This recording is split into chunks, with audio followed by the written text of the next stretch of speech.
বৌদি, আমারে 500 টাকা দাও না, আমার না টাকাটার খুব দরকার। আমি বেতন পালি তোমারে ফিরাই দেবো। কহানতে টাকা পাবো আমি? আমার কি টাকা পয়সা দিয়ে রাখছো নাকি? আমার কাছে কোনো টাকা পয়সা নাই।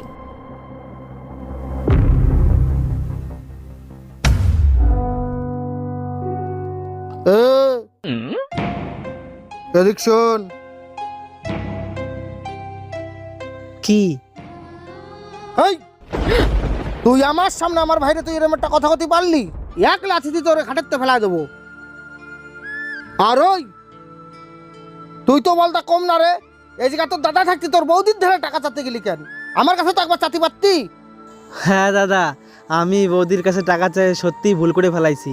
দে আমারে 500 টাকা দে। হাট! কোনো টাকা পয়সা নেই আমার কাছে, ভাগ আনতে।